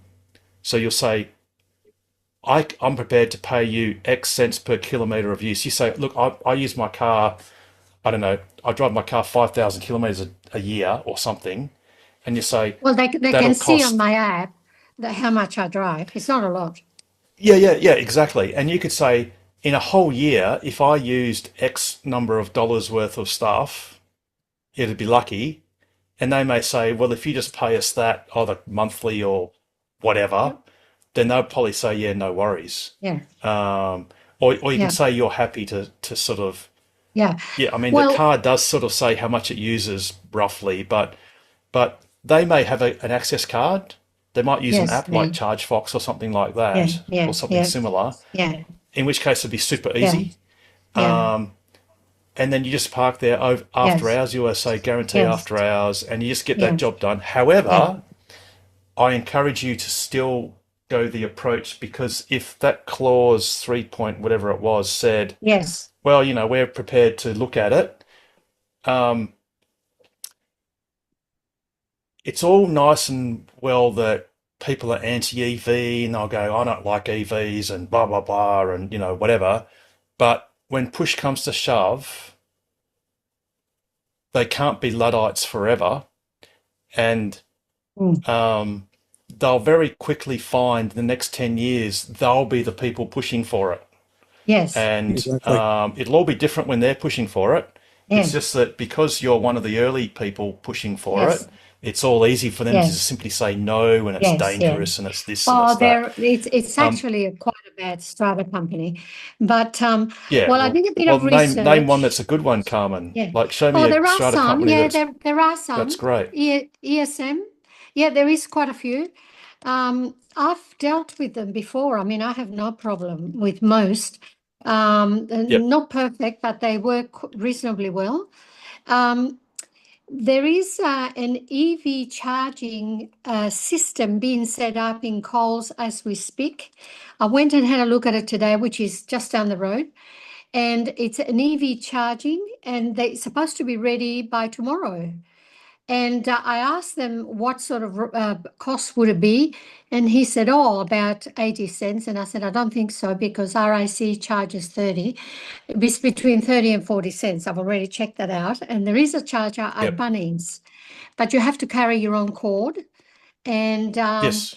if you're an RIC if you have an RIC membership, they give you some sort of discount. And Yes. so the price should be between 30 and 40 cents. Yeah. Yes. Yeah. Yeah. So DC, the one at Coles sounds like, if it's 80 cents per kilowatt hour, it sounds like it's a DC charger. Now that's Okay. great because it's quite quick, but if it's something within walking distance from your place, then you're Yep. happy to have a slow and steady Yes. Yep. charger. If it's some distance away, or you have to No, specifically go there, it's a block. It's a block from Coles. yeah, but that's a fast DC charger. Okay. So it's no point paying premium rates. That's if you want to literally sit in your car and wait, and you don't want to do Okay. that. Or if you go for a quick shop, that's where it Yeah. makes sense. But for someone who effectively lives in the area, you'd never use a DC charger unless you literally had to. Okay. But look, Okay. I'd approach Colliers Yes. Yeah. because Definitely. it's already there. And Yeah. like I said, hopefully it's on a system which is trackable. So therefore they could issue you a card and you could pay Yes. per use. And at worst, if not, you can just offer them some kind of lump sum. You could say, look, I only drive X thousand Ks a year. If I charged here exclusively, it would be lucky to cost $300 or something a year, Yes. or whatever it is, Yes. doesn't matter. And then Yeah. just go, you know what, Pay it. I'm happy to pay that right In now advance. for Yeah. a year's worth of, in advance, for a year's worth of charging. I'll only ever Yes. charge after hours, so you'll never Yeah. even see me Yes. Yep. because when they're there at work, you won't be there, and then do it that way. But also in parallel say, well, since there are two chargers, I'd like much less than this 32 amp than then this 32 amp 3-phase charger, all I want is a power point that I pay for the electricity of to be mounted next to my pillar at my expense. Yes. And that might cost several $1,000s. Oh, it could cost $3,000. So actually, I just go to Colliers and say, you know what? If I'm not living here for like 10 years, Definitely. I'll pay you whatever you want. Yeah, I'll pay you whatever you want and be forever grateful. There's a message that somebody's connected to Colliers in Strata. No, they're a big supporter of EV charging. They are commercial tenancy advocates and lawyers and all that. So I'm sure if you approach them in that right thing, saying, "Hey, yes, you are trying to get the Strata to agree. In the meantime, can I charge from you? How do I pay you?" And yes, also, because the reason I'm here, who installed it? Just to let you know, I'm only here while I'm building. I'm building a new house. So I bought the apartment so that I wasn't homeless, because it could take it's theoretically it should only take 15 months, but it could take 2 years. But it's not forever. Yep, exactly. So look, practically, if you said to them, you'd probably be ahead, even if you said, I'll pay you $1,000. Yeah, pay in advance. And they'll be happy, you'll be happy, it'll be cheaper. But again, if you want to exercise your if you want to scratch that itch that is, the Strata should really do the right thing, then by all means argue that toss with them. But if you've got Collier in the bag, then even you could say, I'd like to apply for all this stuff, and in the end you could say, thank you very much for agreeing, but I've decided just to go with Collier's, and that's fine, and that makes it easier for the next person. Yes. Yes, no, it's a good plan. So I've been doing that this week, but it didn't start off too well. It's totally unnecessary, because all I did was ask for assistance and what the process is, and I'm willing to pay, of course. And I don't want to use power if I can't pay for it. It's not a problem. Well, the problem too is, by saying the next AGM, that's great if the next AGM is in January, but if the last AGM happened, I was just going to say, so if the last AGM happened to be 1 or 2 weeks ago, then you're stuck for a whole year. Yes. So then they can basically tell you, go away for a year and come back. And then even then we may say something like, oh, we might think about looking into that, and we might get back to you. Maybe we'll do a proper vote next year. So I have pointed out. I just need to pause. All right. So no. That's and Carmen, you don't have to wait till the next AGM. You can ask for it to be done by a special meeting, or you can put a letter in that simply gets distributed to all the owners, and they can agree on it there. And the charging comes under the new. There's that change that happened in 2020. Yes. So now things like solar, shade sales, anything that's sustainability based, which EV charging is, you don't have to have a unanimous decision. You just have to have a majority. Yes, I've quoted that already. It's on the Strata laws. They just don't want to be bothered. And I have pointed out a few things that don't work well here, and nor are they run correctly. So they've decided they just don't want to help. And nominate for the they're going to give you the slow. But come and explain to them that it's in everyone's best interest that lives in that building, because when it comes for resale or valuing their property, if someone wants to lend against their property and use it as collateral for a loan or what have you, if you've got two buildings and they're identical and one has EV charging, the other one hasn't, obviously, as you as a real estate agent would know, that the building with EV charging that appeals to a wider part of the demographic is almost is more valuable. So there's no doubt. There's no doubt. And all the suggestions I've made are to improve for everyone. Everyone can share whatever they need to do. And to have common power, I asked if anybody has a fridge that they're charging in the storeroom, and why isn't that? Why hasn't that Heated. been? Yep. Yeah, heated. Yep. Or Because, even if someone's doesn't make using a sense. vacuum cleaner, like why are the PowerPoints there if they're not Yeah. supposed to be used? Yes. What's the purpose of them being there in the first place? But Yes. Harold, if you can go back to that photo where Carmen had her car plugged in. So two things. If they're saying that the cord is a safety hazard, well, obviously Colliers have got their car plugged in, and the way their car plugged in, I would argue, is more of a hazard than yours. Yes. So you can say that. Now, if you have a look at those steps that are coming out of the storerooms, I would have thought those were trip hazard. Much bigger trip hazard than that board.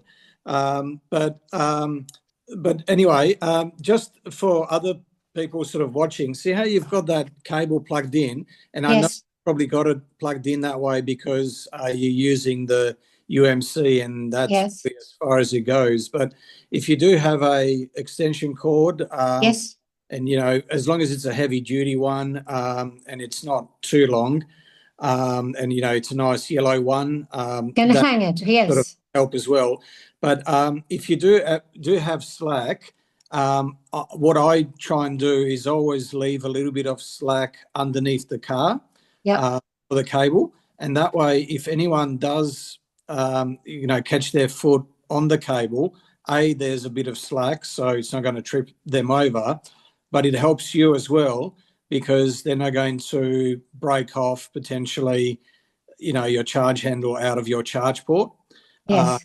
If it's a decision, if it's a trade-off between having slack near the charge port or having it near the power point, then always put it near the charge port because you can just replace the pay or the UMC, which is $550, but it's a couple of grand to replace that. No, I always intended to. This was the first time I tried it to see how it charged, and it was this day. And I always intended I was just going to put a hook on the wall and just have it straight across to the wall if necessary. So a loop, so there's no issue with that. And in the meantime, backing right up to the wall? Could you back right up only to the wall? To the step. You can go right up to the step. Yes. You could go right up to the step, which then makes it less plausible to trip because you just can't. You can't just walk there. But the problem is they've got you on multiple facets. They've got you on the PowerPoint that you're using is a shared PowerPoint, so they've got you on. You're not paying for it, and you are drawing close to the nameplate of that whole circuit, so that's going to impinge on other people. Blah blah blah, safety. Blah blah blah. But and then they just got you on the whatever. You can ask whatever you want, and we can put it to the next AGM in 365 days, and that's what they're being helpful technically because they're saying, well, you have an issue, you want to ask for something, the best place to ask for it as far as they're concerned is the next AGM, and we have one of those thankfully only once a year, and we just had one, so see you next year. But like I said, your cure is Colliers. You just say to Colliers, do you have access cards and payment, blah blah blah? Yes. And you'd love to do that. Yep. And I almost guarantee they'd have to say yes because of course they're going to say yes. What I did also is I have booked a person, an electrician who is professional in EV installation charges, to quote and suggest the best process. And I've said at this stage, I'm just working out whether it's cheaper to charge elsewhere or what the system is. So I'm just exploring. Please don't get upset about anything. I won't order anything unless I have permission. So I've already told them, but it does. I've had like 6 breach notices.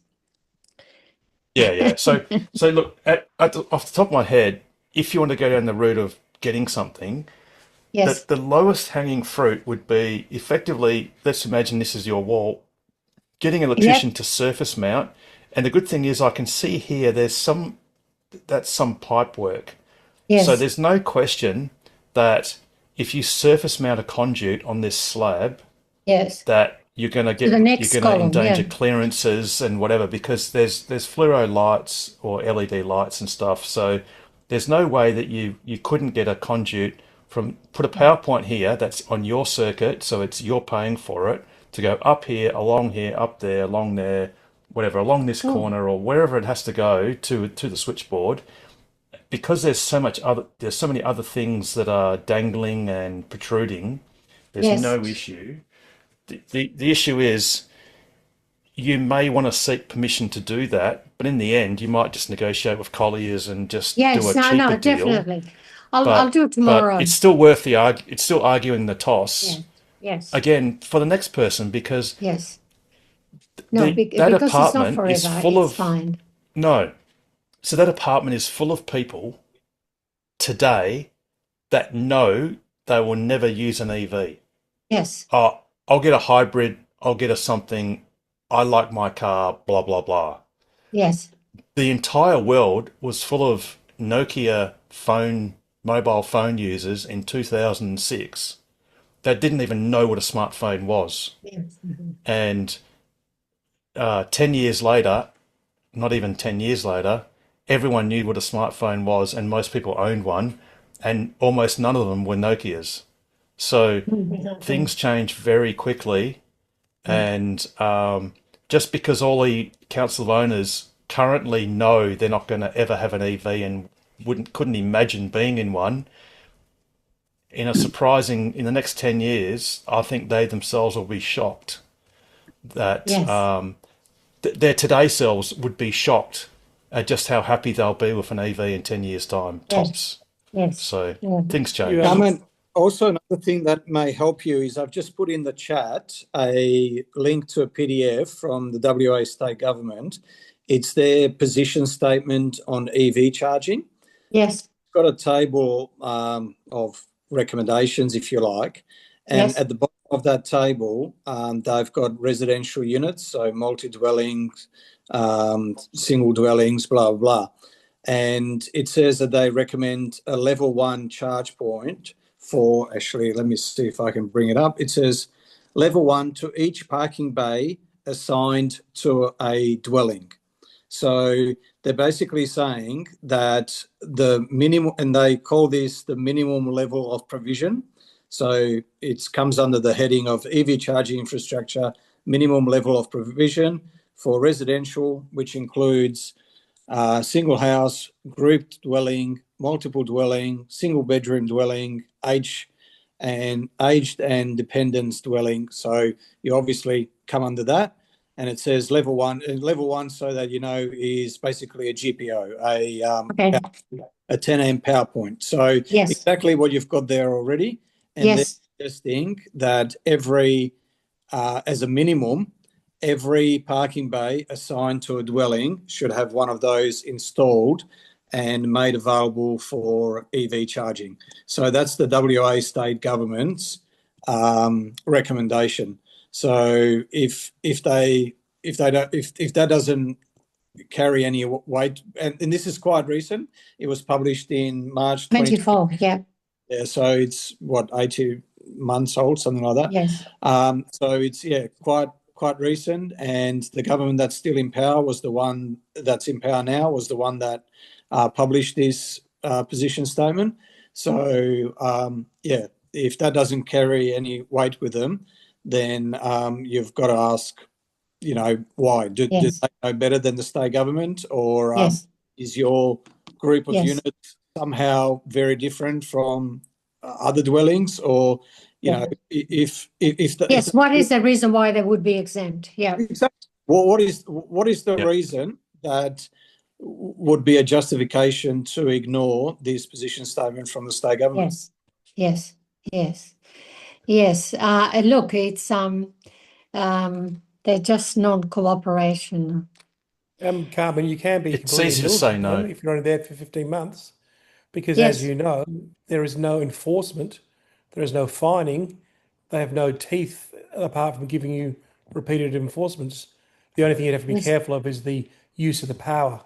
So Yes. like, Oh, you know, well, I don't want to steal power. It's no, not no, in my but thing. Yeah. but you could easily put in, Yes. this is my proposal, I wish to install my own. In the meantime, what mechanism do Yes. I have to pay for this power, please? Yes. Well, Yes. Well, I You asked could for my own purchase. and give meter. them a check for $1,000. Well, I Well, you asked could for a purchase. meter, and they said I'm not allowed to have my own meter. You have to Well, You don't, apply to yeah, you have the don't need your whole yeah. own meter. So building. no, but you could purchase. You could purchase a. I don't know if it. Well, I know in America it's called a centimeter. Actually, it was designed. It was invented in Australia, I believe. But then the company went to the States and made a lot of money. Maybe you can buy it here. You can buy a plug-in power meter that Oh, actually really? accumulates. Yeah, it's. I don't know how much they cost. I No, don't I think don't they're think an it's awful revenue lot. grade, Harold. I don't think it's That's revenue grade. correct, Pete. No, that's absolutely correct. But what you can say is you can document, you can say I've plugged this meter in, I've plugged my car into the meter, and the meter has totaled, let's call it 10 kilowatt hours, and I'm going to, for the sake of, because it's not a revenue grade meter, blah blah blah, I'm going to increase that number artificially by 10 or 20%.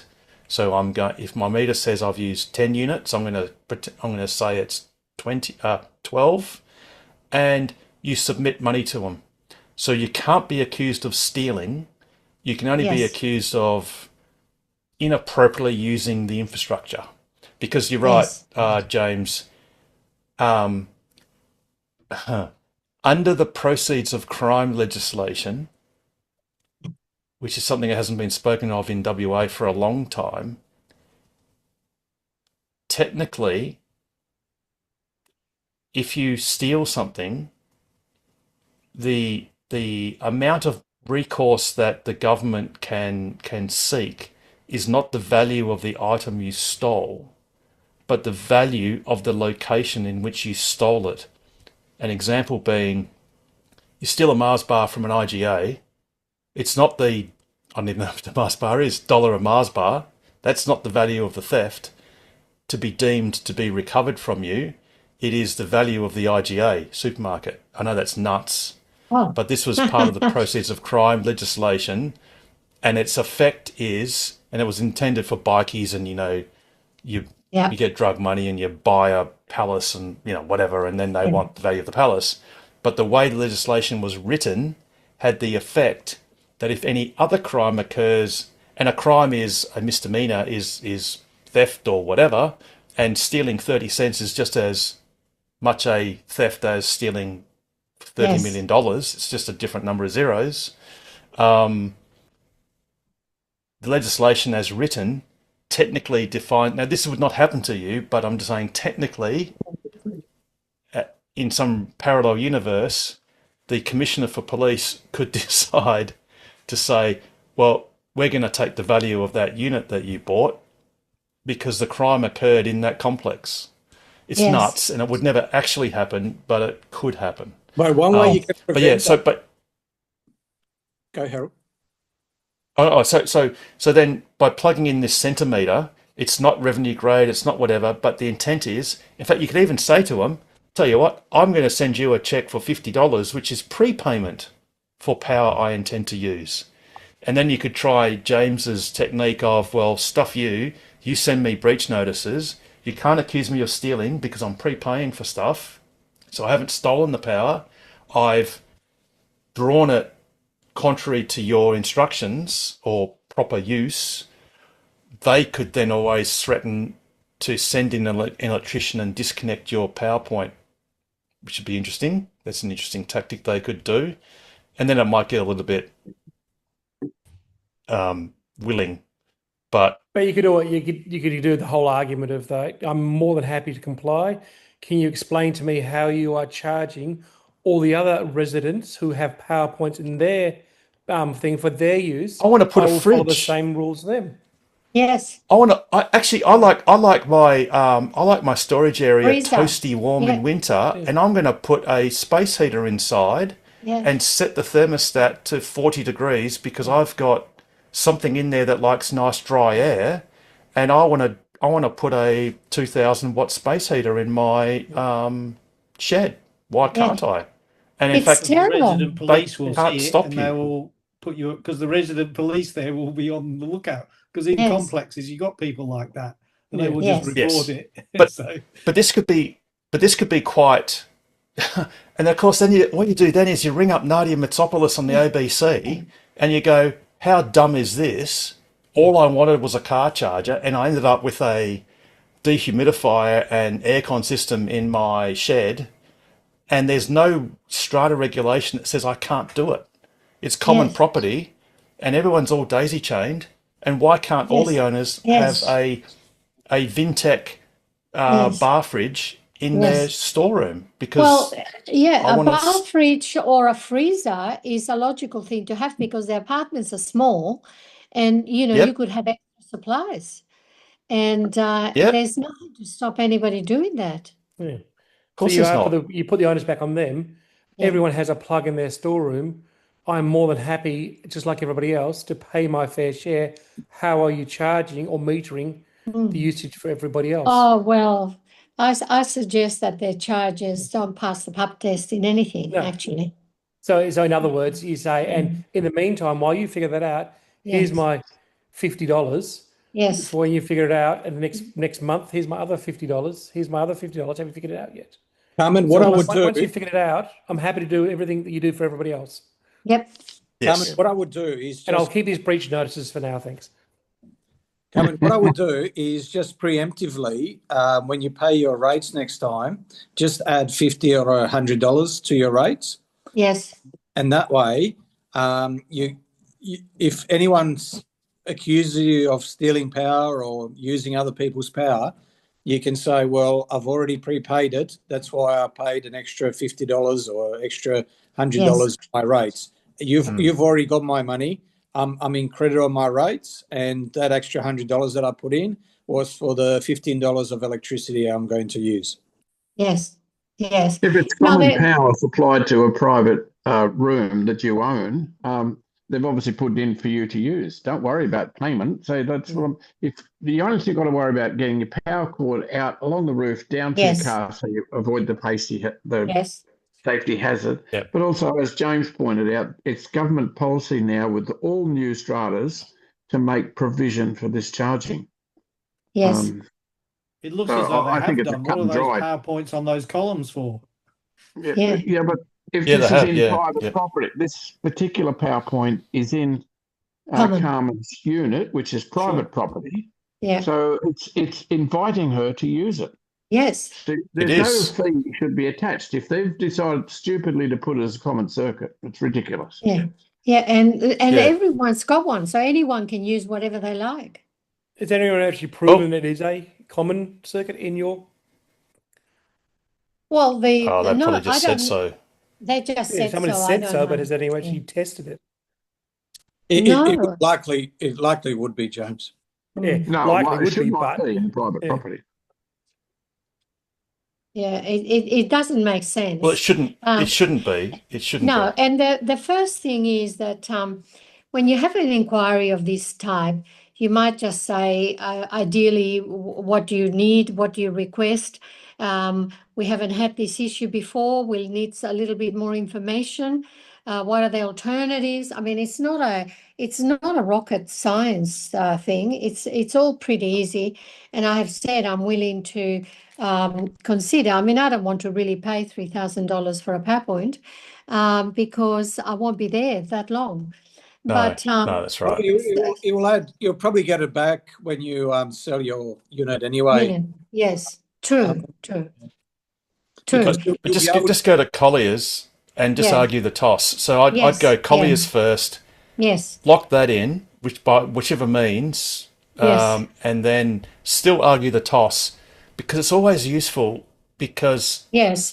Your you might home be the and first it's, yeah, person, but you yeah. won't be the last one. You won't be No, the of last course person, not. and that's Of course not. important. So, Of course not. Yeah. um, No. Probably should agree Oh. because after hours they get better return on their capital investment for that because it's Yes. being used when it wouldn't normally be used. Yes.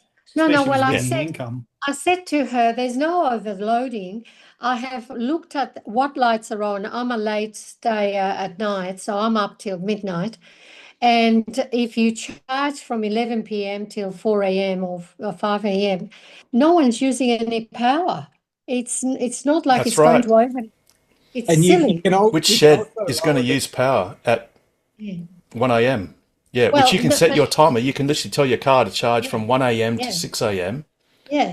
Yeah, it's all nonsense. But But, I've I mean, you can I've- also lower the amps on your car. So rather than using the full 10 amps of the power point, you can go all the way down to 5 amps. So you can actually use only half of what that power point power. has been rated for. So they can't get you on, Yep. You're using the Yeah. maximum Yeah. power point. Well, I only charged one day to check it out, and I didn't do anything. The phone and the car decided, and it came up with 8. It was saying charging at 8 amps. Oh no, that's because the UMC have got Oh, it's an error by Tesla. The head of the UMC has been set to 8 amps because that's an American rule. okay.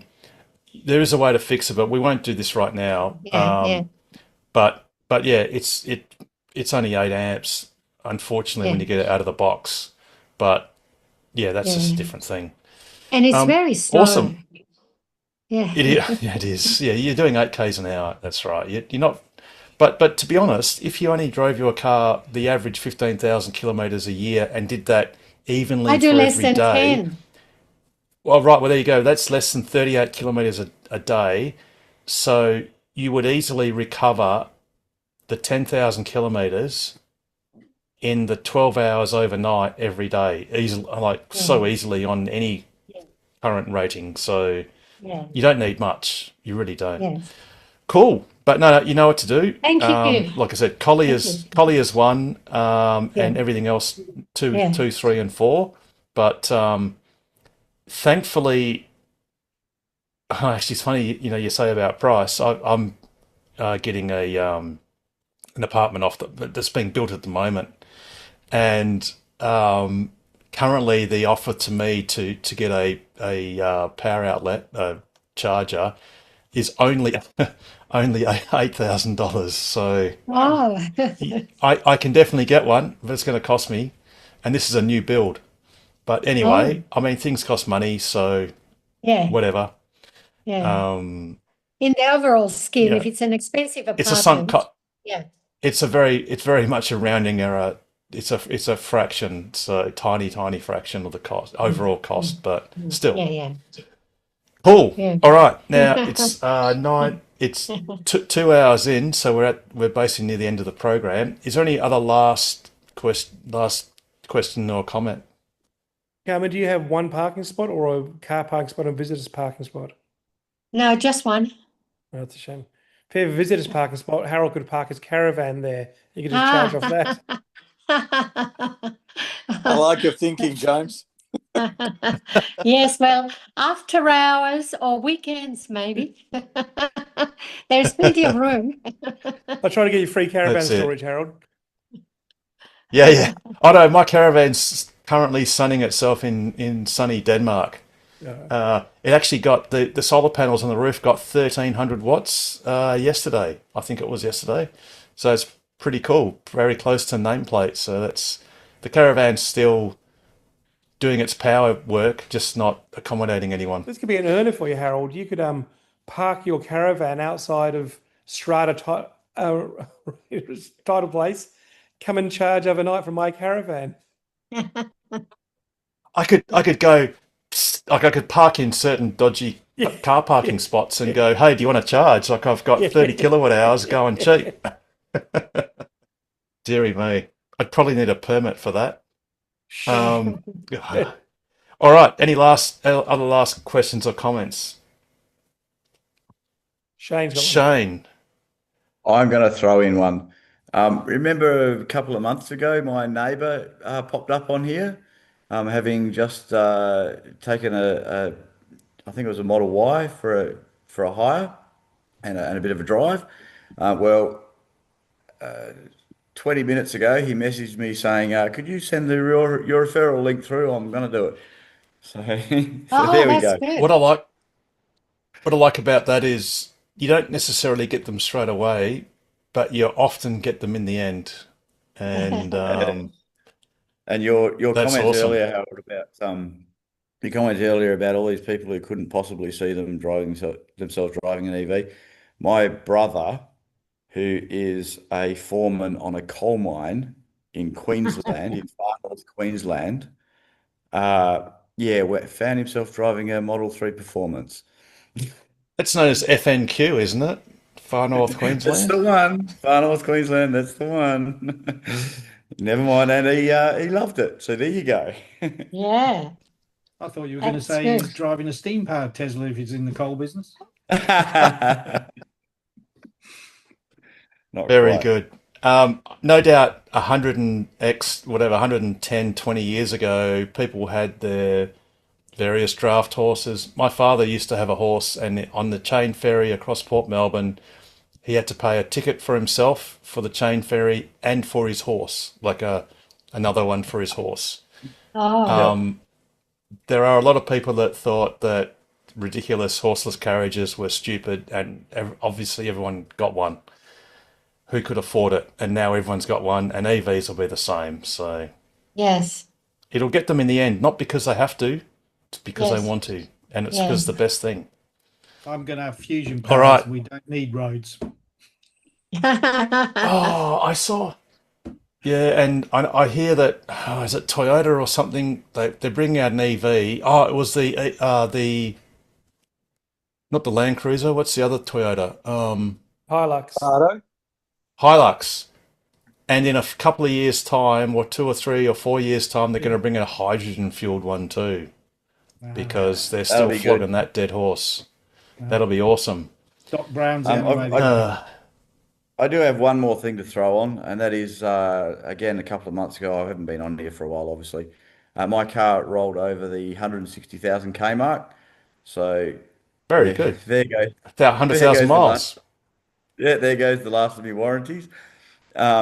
So I figured before I did that, I should do a battery check, health check thing on the car. So made sure the car was down to almost nothing. Like I think I zeroed myself into the driveway, plugged it in and let it do its thing, and it come back with a report saying 93% battery health after That's pretty 160,000 good. Ks.